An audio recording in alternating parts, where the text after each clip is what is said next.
Hi guys, welcome to Trazone.com. This is Mohit Soni. Right in front of you is the Mini JCW. Yes, we earlier reviewed the convertible version. This time we have the hottest version. This is the JCW version, what is usually called as John Cooper Works version. This is the basically the BMW's M, Mercedes AMG, and Audi's RS. Mini has their own John Cooper Works. It's a tribute to John Cooper, who's been tuning race cars for the brand since a very long time. And let's go through the interior exterior, and don't worry, it doesn't look like that. I have just opened the bonnet up for you, so to show you that's how it opens up, how neatly everything is carved. The Mini always has had this special bonnet. I like to show you that is why I've shown you this. The headlights are mounted here, so this is a very unique way, something we don't see on other brands at all. Is a very nice way to do it. And of course that's a BMW 2-liter twin turbo motor, which I'll let you know about in a bit. Yep, that's how the car looks like in traditional British green, olive green color, with the red stripes, red roof, red mirrors, and Brembo red calipers. As you can see, low profile tires, blacked out alloy wheels. It all makes it look very impressive. It's almost touching the caliper. That's how tightly packaged the John Cooper Works version is. And coming to the back, same twin poop shoots at the back, and you get this lovely hatch design which is sub 4 meters. But the reason why it grabs a lot of attention is because of its style and design, along with huge doors, the 3-door layout, along with a 2500 mm long wheelbase. And since it sits so low to the ground is also the reason why it grabs a lot of attention. This is a typical JCW paint work. So you get this green and red. You've got stripes on the bonnet as well, which also look very racy. You've got a badge here along with a very rather simple looking turn indicator. And surprise, there are 2 sunroofs on this car. And that is the interior. Red and black looks really impressive. I quickly like to tell you how good these seats are here. They're really impressive, very well padded. These are of course sports seats, so you get a nice hugging feeling to them. They make you feel you're driving something truly special and sporty. You've got extra under thigh support here, which is extendable. Of course there are no power seats, just like the convertible version that we tested earlier. Getting inside the cabin also is a similar feel.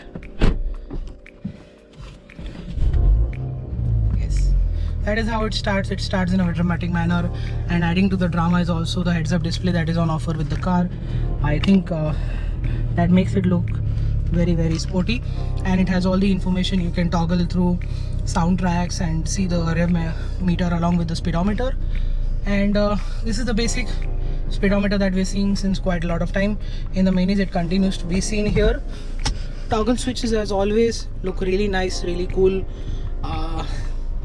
You've got the AC controls here.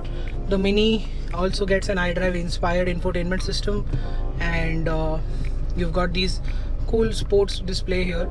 So let me go into this, and you can see how much power and torque is being used.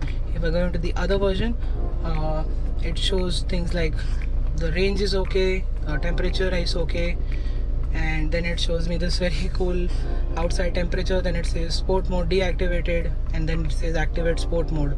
So quite a lot of graphics. They look really cool. Of course it's got Bluetooth connectivity, USB ports here, 12 volts charging socket below, just like the convertible version that we showed you earlier. And that's how you can change the track along with the mode. And there is this button here controls the ambient lighting for the car. So if I do this, you can see the colors are changing. So it's not on the inside, it's here on the outside, and I think that is a great addition. That's the glove box, very small, illuminated though, which is a good thing. And you've got Harman Kardon speakers, tweeters at the front, and speakers all around. I think they don't sound the very best that we expect from Harman Kardon for some reason. We tried fiddling with the settings, it did get a bit better, but still something to be desired. And we've got, like I said, 2 sunroofs on a performance car. I think sunroofs don't come on performance cars, but I think this is the top of the line version, so it does get it. But since the Mini is already so good to drive, I think they can accommodate this and give customers the best of both worlds. Like I said, seats are really good. You will really appreciate the comfort that is coming from here, and the way these side bolsters hug you also is very impressive. So you can drive very fast on a racetrack where this car truly belongs. You've got the usual stocks. You can control everything from here, as you can see. And headlight stocks are here as well, headlight controls. And yeah, you've got cruise control, automatic lights and wipers, this ambient lighting, a very cool infotainment system, a decent sound system, and it's a very easy infotainment system to use. It's based on the iDrive, and we know that system is really great. So more interior knickknacks contain 2 cup holders here, slightly space to stuff here, a wireless charger with a very non-usable center armrest for keeping stuff, and John Cooper Works written here, which is also very nice. So yes, this is the lever you use to get the seat up front. And yeah, this is the rear seats, best for kids and for a very short time. Adults can sit. If the adults are on the shorter side, you can take the seat slightly ahead, but not by much. We tried it in the Cooper convertible. 3 adults were fine, and of course, since the driver seat comes all the way back for a driver which is 5'10 and 5'11 ish, so it's best as a 3-seater. Here also you get manual adjustable seats. There's nothing electronic, everything is optional. You even get a very normal handbrake, there's no electric handbrake.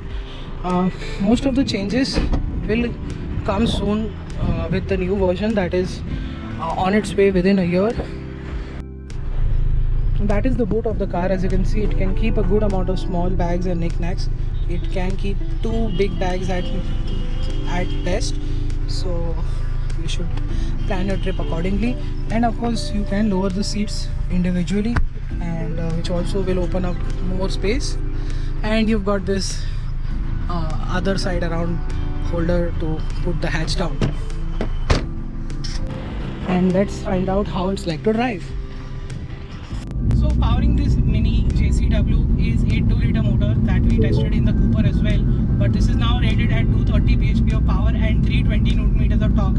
All of that power and torque going through the front wheels, and obviously it has a torque control system at the front, so you don't get a lot of torque steer, and that's the electronic differential. And what this engine is all about is it's a very smooth, very refined engine. It's got a lot of low end power, mid-range and top end power at the same time.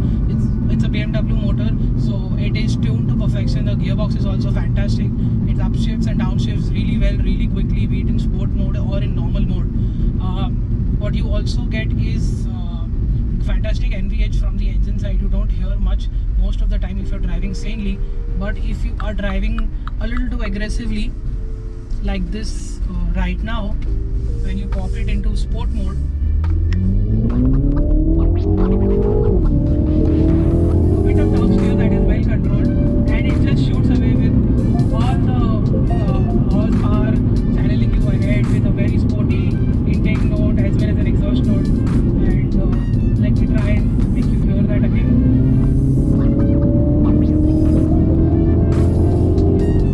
It is absolutely great fun to drive because the steering gives you so much feedback. It's so precise, and it weighs up on the highway. And while doing this really well, the driving experience is absolutely spot on. The level of joy you can have with this car is absolutely amazing. The package on the inside and outside, and then the driving, all of this just makes the Mini a fantastic package to deal with.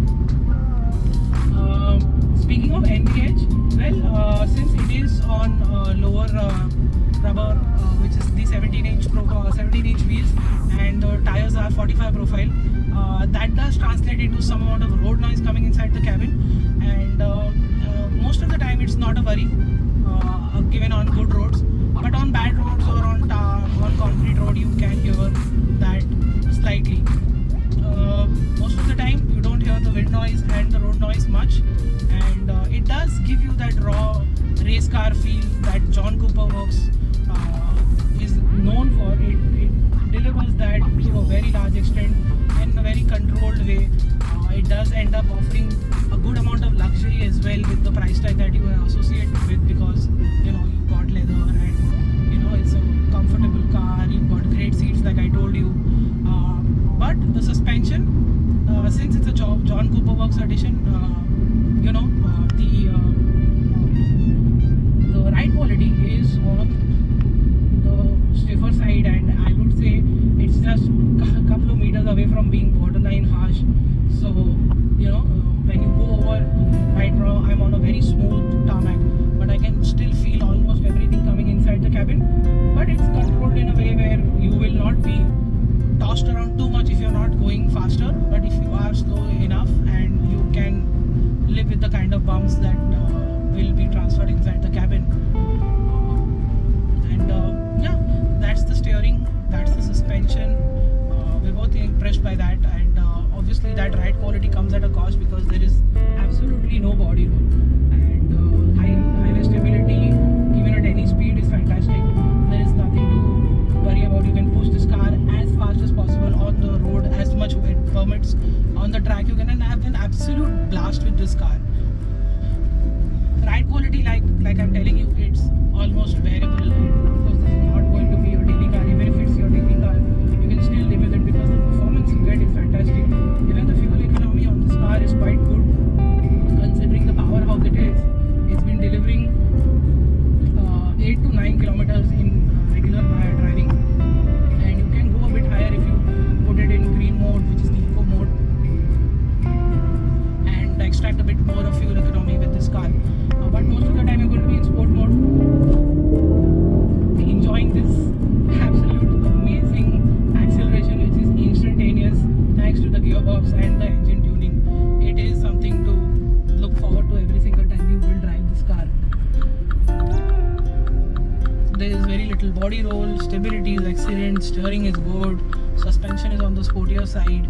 I think there is nothing wrong with this car. This is definitely a step up from the normal version of the Mini Cooper.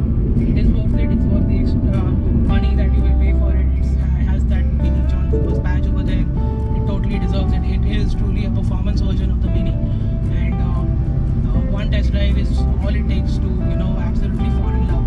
So this could be like I said, the daily car for somebody who's absolutely spirited away with this car. Sure, it's and of course why not, because it is one of the best front wheel drive cars in the world right now to have some fun with. The exhaust is traditional Mini. We had the JCW a couple of years back, and it had that remote control where you could switch the exhaust. Surprisingly, it's not here this time, but given our experience and given the way this is now sounding, we're not disappointed at all. What we feel though over the previous Mini, which has gone through BS3 to BS4, BS4 to BS6, and all of that transition from 2016 onwards, is that it's gone a little softer, and the engine has also now become linear. It used to be more raucous with the soundtrack, and the ride quality used to be even more stiffer. That's not the case. Of course, this car is slightly running on less air pressure, so that translates into good ride quality and a good balance of stiff suspension. But that's what makes it even more appealing, I guess. It's become a little bit tamer, so you can live with it rather well. And like I said, it could be your daily car, and it's worth the extra cash and the money that you will spend on it, and you will spend a little extra money on it also, because a lot of things that you might need are optional extras. So you will end up spending a good amount of cash for the car and some money for the optional extras. And is it good value? I think it's great value. I think cars like this are no less than collector's edition in today's time, when IC engines are going out slowly and steadily. They are out on their way. In fact, Mini is just told this is the month of March, and they said Mini could be going all electric by 2030. So you just have a decade of fun left with the petrol and diesel motors. Of course, in India we only get petrol motors, but then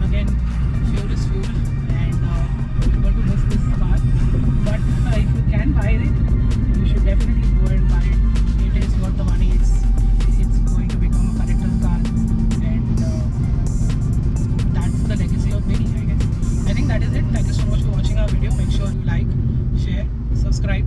Still have some questions